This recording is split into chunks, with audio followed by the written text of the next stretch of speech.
So I have all my data in play now, and I'm just going to kind of read through the instructions and follow it step by steps so that I can achieve the goal. So I want to set the page up.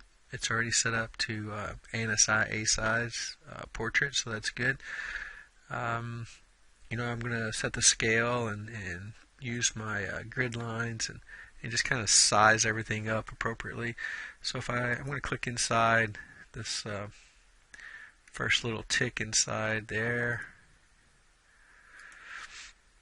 and I might stretch my map out to the extent of the page using those guidelines, and I can set my scale to 2.5 million.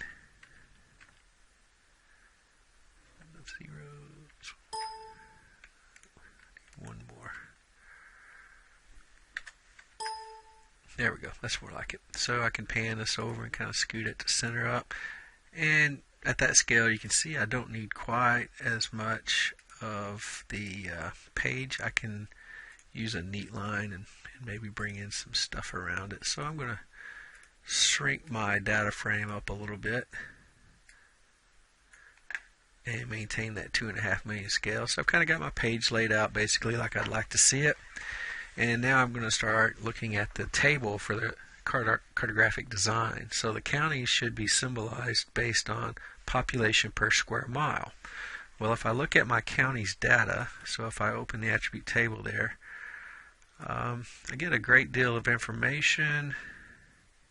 So I got population of 2010. So that's nice. And I've got population data here. So by design, you weren't supposed to get the population data, and you're supposed to have to link it, but it came in that way anyway. So what we have now is the population, and we'll use the population of 2010 here. And we also have a total square miles of land. So we can get a population per square mile. We use the total square mile.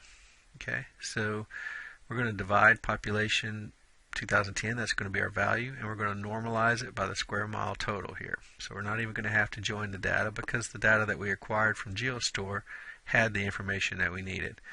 So I'm going to close the table now that we've got an idea what we need to do, and I'm going to go into my symbology property of the counties layer. And we're talking symbols, so population is going to be graduated colors. Our value we said is going to be population of 2010. We are going to normalize that by, let's do the square mile total. And looks like we got 2 decimal places. Let's format that to just have 1 decimal place. Kind of make it a little easier to read.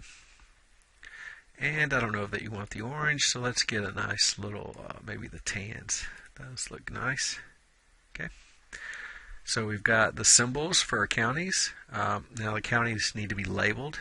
So if we look at the attribute table, we can see the field county name has the name of the county. So that's what I want to turn on for my labels. So back into the properties, the labels tab. I'm going to turn the switch on, and I'm going to make sure it's county name, and maybe I'm going to make that like a size 10. Okay, so we've met the first line of the box there. So the next thing for the cities, I'm going to use a symbol that kind of stands out just a little bit better. Maybe not the bright green, but maybe a nice little orange dust or something like that. So we can see those cities. I also want to label those cities. The point really looks a little bit large to me, so I'm going to go back in to the symbology tab, and I'm going to maybe make that a size 12. And I'm going to label. So I want to label the features, city name, and I'm going to keep those at 8 and maybe italicize those so that they look different from my counties. They're smaller but yet different. I can distinguish them. So now I have my cities taken care of. The rivers, we've got a standard river symbol that we'd like to use. And if we go into the labels, we've got a standard river label that we'd like to use. So we're going to label the rivers. I'm going to pick the symbol button here. Scroll down this list. I think we'll actually see one that says rivers there. Pick OK. So now we've got our rivers labeled. We've got our cities taken care of. And the only thing we like now is roads. And I'm instructed to classify the symbols of the roads based on the type, route type. So let's look at our attribute table for the roads. So route type, here we have US highway or interstates. Okay, so I want two different symbols, one for highways, one for interstates. So route type is not a quantity, it's a category. So I'm going to go into the symbology tab of the properties. I'm going to select category, unique values, route, first route, add all values. So here's our interstate, here's our US highways. There are no others in the all others. I'm going to uncheck that to turn that off. I'm going to use my expressway symbol for interstates. And I'm going to use the major road. Actually, I'm going to use the highway ramp. Nice red lines there for the US highway. And I'm going to change this label to remove the underscore right here. And instead of saying first route, I'm just going to change this header to say roads. So we can pick OK. And now we've got symbols for different types of roads. So if we wanted to zoom in, we can kind of take a better look. So we can see our highways and interstates.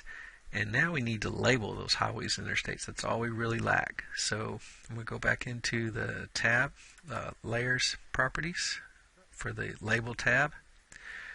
And I've got two different types of roads. I've got highways and I've got interstates. So I want to label them, so I'm going to turn that on. But this method, label all features the same way, that's not what I want to do in this case. I want to label them differently. So I'm going to define classes of features. And, you know, I could use this button, get symbol class, which means it's going to go out and see what the symbols, how the symbols are broken up, and assign labels to each of those symbols. That's exactly what I want to do. So you can see here we've got interstate now and highway. So for the interstate, I'm going to use the symbol button. I'm going to scroll down until I find the interstate shield. Pick OK.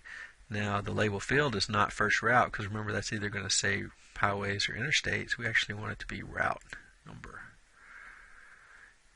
And I'm going to switch over to my highways. Go down to the highway shield. And again, the label field will be route. And I'm going to pick OK. And I've got some of the stuff, alright? So I'm not really satisfied with the way it turned out, so I'm going to go back in and tweak it a little bit. I'd like for it to always be horizontal and be right on the line. So I'm going to go in and on the placement properties, I'm going to make it horizontal. It automatically goes on the line. I'm going to do the same thing for the highways. So now they're better, but you know, if I look real close, I'm missing quite a lot of major stuff. So I'm going to go into my data view. I have to be in data view for this tool to work. But I'm going to use my label tool here. You should have used this a little bit earlier in the semester through the teaching tutorials. But I'm going to use my label tool. And I'm going to set my placement to place label where I click. And I'm going to use the properties for the feature that I click on. So I'm going to label some of these highways up in this area. But I'm going to hover and make sure I got a highway selected before I left click. So maybe in here, maybe I need to label an interstate coming up this way. Maybe I need to label an interstate over here. Maybe I need to label an interstate down here. And maybe a highway or two across here. So it's not that every highway has to be labeled, but we want it well represented throughout the state. So you can actually label whichever, where, and exactly wherever you want by left clicking. And these labels that you're creating now, you have the option to move around a little bit and adjust to make it a little bit more forgiving and easy to use. Okay, as I've zoomed in here and looked, I can see that the river labels are kind of hard to read in some cases. So I'm going to go into those and to put a little bit more priority onto those river labels. So I'm going to go into the placement properties, conflict detection, label weight high, feature weight medium, maybe that'll help. Get the Mississippi River on there. Okay, see Arkansas up here, red there.